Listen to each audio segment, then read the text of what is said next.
les proponemos arrancar por los 102 días de gobierno del presidente Luis Lacalle Pou. Bueno, se cumplieron los 100 y entonces fue motivo de ver un poquito cuál fue el éxito de su gestión, dado los resultados de las encuestas de opinión. Primero la adopción, que le dio un 62% de aprobación de gestión.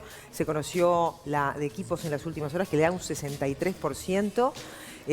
Bueno, esto pone al presidente en un lugar que capaz que en el arranque uno ni siquiera lo hubiese imaginado, ¿no? Cuando estábamos en los primeros días de gestión, ahí en marzo, antes del 12, ¿quién iba a imaginar, ¿no? Cuando se vino toda esta cuestión de la pandemia arrolladora, que el desenvolvimiento del presidente iba a mostrar tantas aptitudes desde el aspecto del liderazgo también, ¿no? Un hombre que pudo enfrentar, organizar, distribuir tarea. Y bueno, ¿y qué opina el politólogo Garcé, ¿no?, de esta situación? Y lo hemos invitado ya. Garcé, vos sos parte de esta casa, porque te vemos permanentemente ahí en todas las voces. Empleado. Sí, Gonzalo Terra dijo que me va a poner un colchón por ahí. Claro, seguro. O te vamos a dar la canasta a fin de año también, ¿no?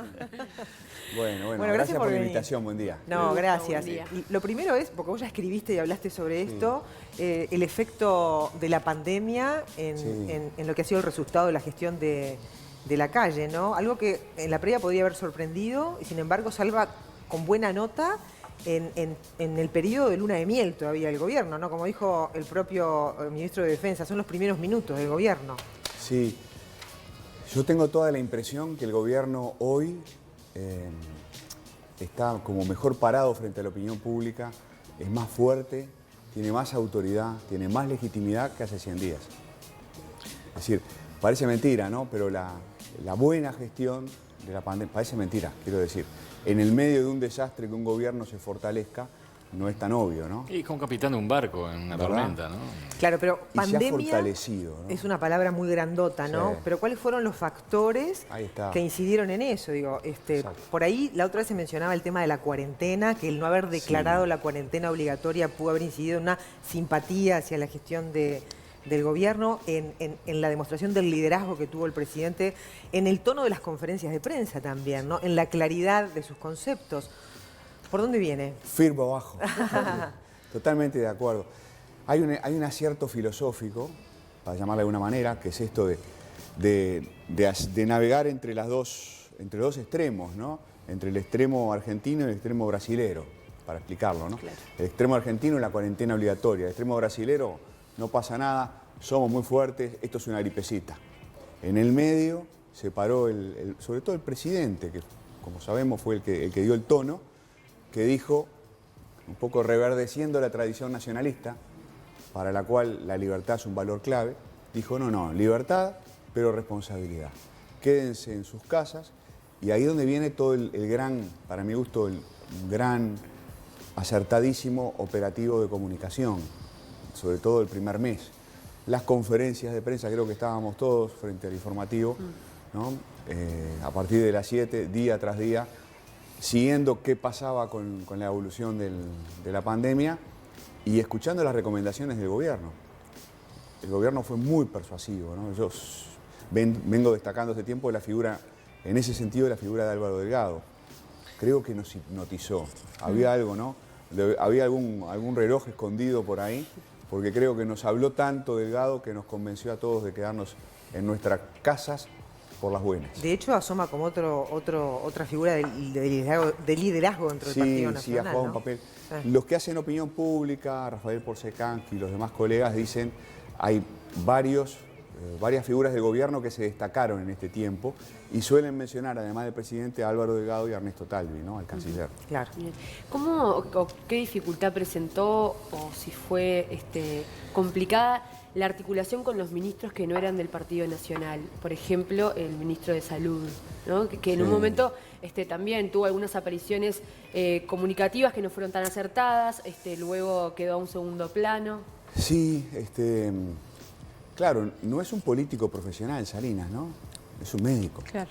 Entonces, Talvi la verdad tampoco, que, pero fue... Pero Talvi tenía toda la vida, desde que se instaló en Ceres en 1995, con esas superconferencias que hacía un par de veces por año, es un conferencista profesional, tal, ¿no? Un hombre, un profesor acostumbrado a... Manejo mediático. Sin duda, sin duda. Lo de Salinas es distinto, es un hombre acostumbrado a su gabinete, al gabinete del médico, ¿no? Y de un día para el otro tener que ser poco menos que la principal figura una de las principales figuras en la comunicación de un asunto tan preocupante, ¿no? Tan alarmante como la pandemia. Se manejó lo mejor que pudo, digo yo, para ser una figura nueva. Y da la impresión que también él se ha ido acostumbrando al manejo con los medios. Da la impresión. Bien. En aspectos generales, más allá de la pandemia, estos primeros 100 días y la aceptación que según las encuestas dan por asentado la presencia del gobierno y sobre todo la figura del presidente, ¿hay algún aspecto de similitud con lo que fue los primeros días, los primeros 100 días del gobierno de Tabaré Vázquez en su primera asunción? Sabes que hace días que vengo pensando en eso. Creo que hay algunos puntos de comparación, ¿no? Primero, Lacalle Pou asume después de 15 años de gobierno del Frente. Tabaré Vázquez asumió después de 20 años de gobiernos colorados y blancos. Segundo, los dos asumen en contextos de crisis. Tabaré Vázquez saliendo de una crisis donde la pobreza, la desocupación eran muy altas, la economía venía creciendo, pero los problemas sociales estaban ahí. Tan es así que el 1 de marzo, en su discurso, anuncia que va a crear el Ministerio de Desarrollo Social y el Plan de Emergencia. Lo primero que hace Vázquez, ¿no? Entonces, hubo un contexto de crisis en ese momento hace 15 años. Y ahora ni que hablar. Es decir, ya había problemas porque por algo hubo rotación de partidos, por algo la gente cambió del Frente Amplio a la coalición multicolor, pero todo esto se agudiza el 13 de marzo. Otra analogía importante es que los dos, Vázquez 1 y Lacalle Pou, asumen con agendas muy grandes, realmente agendas muy grandes, ¿no? Me acuerdo que hace 15 años decíamos, un presidente no se puede plantear tantas cosas como las que se plantea Tabaré Vázquez, ¿no? Porque, hablaba desde temas comerciales a temas sociales, a temas de innovación, a temas de derechos humanos, y con esta coalición multicolor está pasando lo mismo. La agenda es inmensa, la LUC, ¿no? Entonces, sí, hay muchas similitudes, habría alguna más, pero en todo caso, hace 15 años, con otros colegas decíamos, está todo dado como para que el Frente Amplio llegue al poder y se instale. Por eso acuñamos hace 15 años la idea de la era progresista. Dijimos, va a gobernar bien y va a ser reelecto. Eso es lo que pensábamos hace 15 años. ¿Y hay esa sensación ahora? Bueno, ahora yo no me animo a ir tan lejos, pero el gobierno arrancó mucho mejor, sobre todo ahora, 100 días después, de lo que uno se podía imaginar, ¿no? Fíjate que las encuestas a 3 meses siguen dando más del 60% de aprobación. Entonces, una hipótesis que habrá que empezar a discutir es, de repente a este gobierno le va muy bien, a esta coalición multicolor le va muy bien y logra ser reelecto. Claro, igual, son los primeros minutos de gobierno, estamos todavía en esa luna de miel, lo que se le llama luna de miel, y el rol de la oposición durante todos estos meses, también debido a la pandemia... Están todos muy amiguitos. Se moderó, Sí, hay un rol claro. moderado de la oposición, ¿no? Que eso también es un factor que puede haber incidido en esta aprobación de la gestión, ¿cómo la ves? Mirá, yo creo que la oposición ha ido cambiando, ¿no? Así como el gobierno se fortaleció en estos 100 días, la oposición se moderó. Porque hace 100 días, ¿no? Acuérdense lo que fueron los primeros 15, 20 días de marzo. El gobierno hacía así, movía una copa 10 centímetros y era un escándalo. Estaban respirando en la nuca. Sí, hace 3 meses se decía, el Frente no asimila la derrota, eso es lo que se discutía. ¿Asimila la derrota o no asimila la derrota? Bueno, yo creo que lo que hacen los dirigentes frente amplistas hoy, lo que hacen los frente amplistas es mucho más razonable, ¿no? Es decir, uno mira incluso los debates, en Todas las Voces o en otros programas, los debates entre gobierno y oposición, y son debates, ya diría, no diré de guante blanco, pero que tienen otra serenidad respecto a lo que pasaba hace 3 meses. Entonces el Frente Amplio arrancó muy crispado y fue bajando, ubicándose en un lugar súper razonable, que es el de marcar las diferencias que son inherentes a la política. En todos los cursos de ciencia política nosotros explicamos lo mismo. Tenemos política porque no pensamos lo mismo.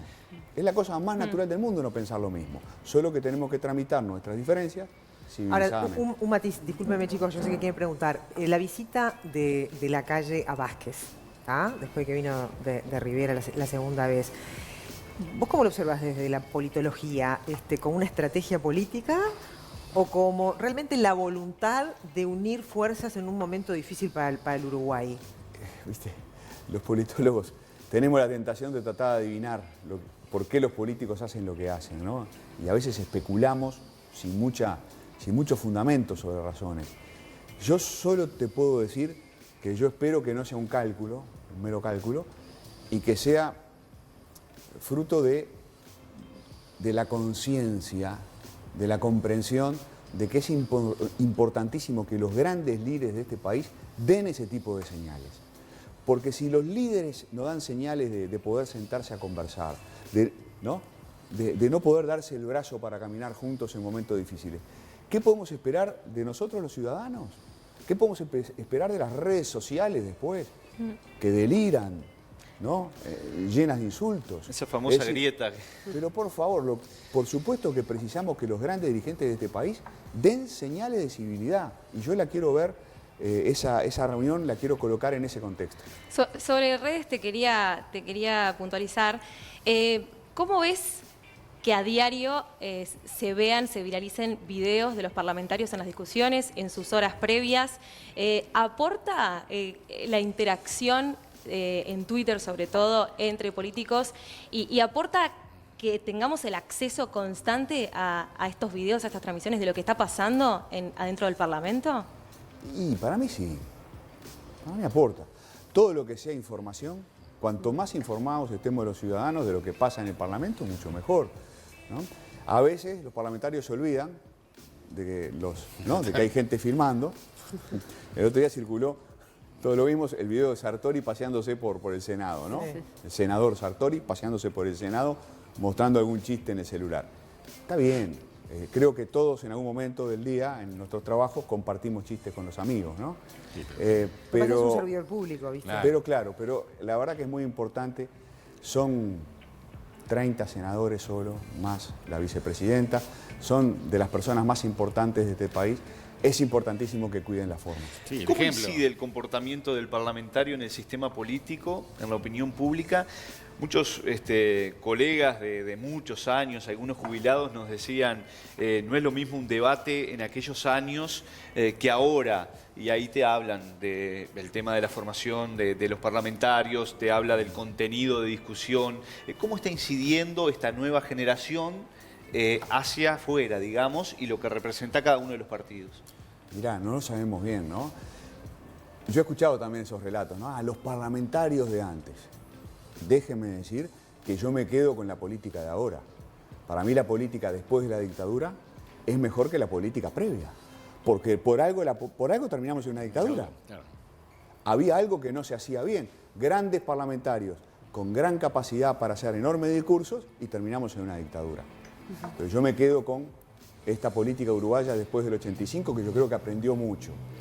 Lo otro es, los parlamentarios tienen que ser profesores, tienen que ser conferencistas. Pero el otro día tienen que ser buenos representantes de la gente. Está bien, pero tienen que estar un poco más preparados. Estaba escuchando a Matos el otro día hablando de que no había que usar más el tapaboca, toda una presentación que no estaba ni preparada. Un poco lo que hablabas del ejemplo, ¿no? Si eso me representa a mí, que es una diputada elegida democráticamente, sin ninguna preparación de lo que estaba diciendo. Se dice que somos una sociedad politizada, pero lo cierto es que cuando vamos a votar no sabemos lo que estamos votando. Y además no sabemos exigir después. Y que las listas a veces tienen personas que de todos los colores. De todos los colores y con todas las características, ¿viste? Entonces esas cosas a veces son inevitables, ¿no?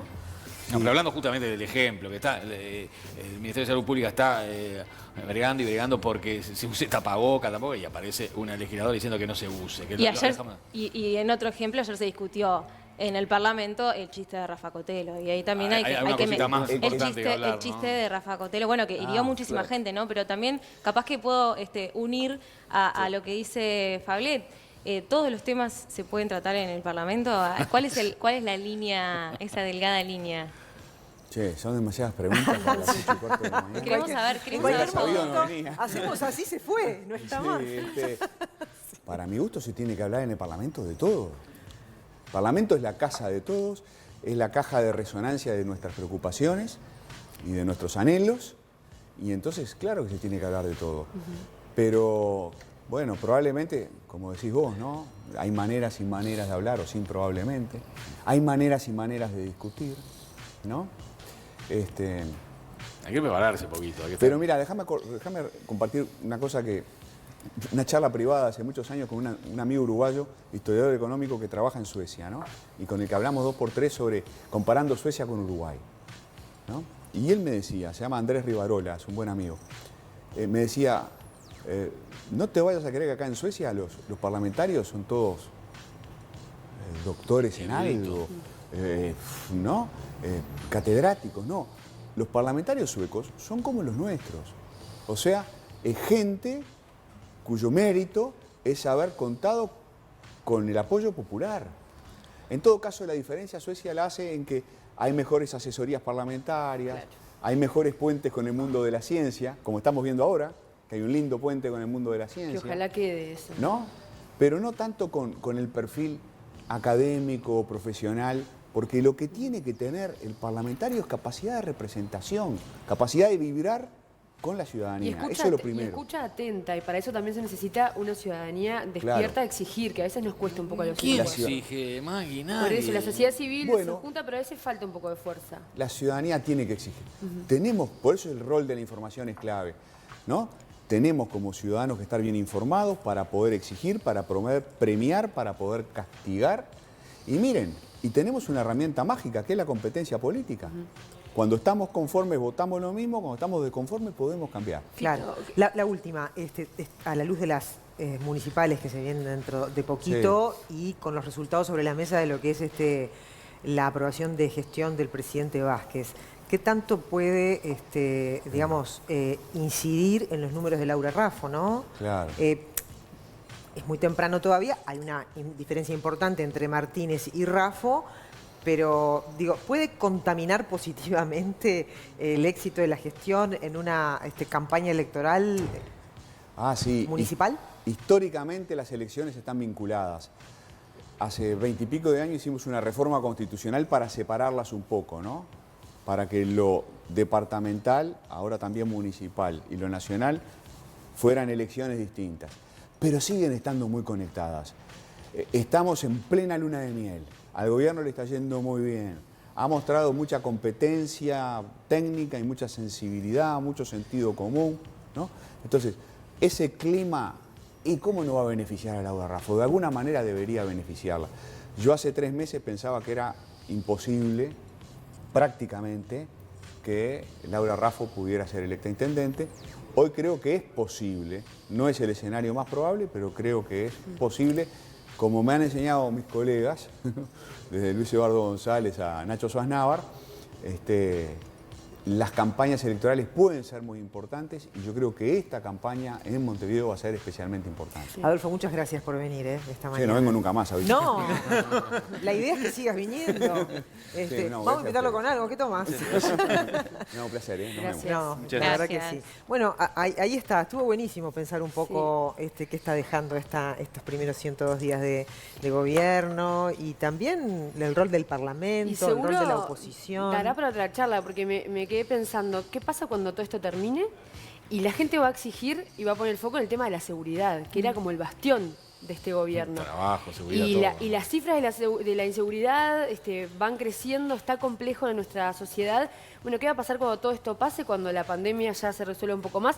¿Qué va a pasar con la respuesta de la gente hacia y cuando la seguridad? se empieza a sentir en el bolsillo de los Exacto. uruguayos, ¿no? Cuando, ahora justo vamos a hablar del mercado laboral y eso, cuando el seguro de paro es transitorio, al final no sea transitorio, se transforma en permanente y esto demande otras situaciones y otras emergencias. Ahí va a cambiar seguramente la simpatía hacia la gestión del doctor Lacalle, ¿no? Muy bien.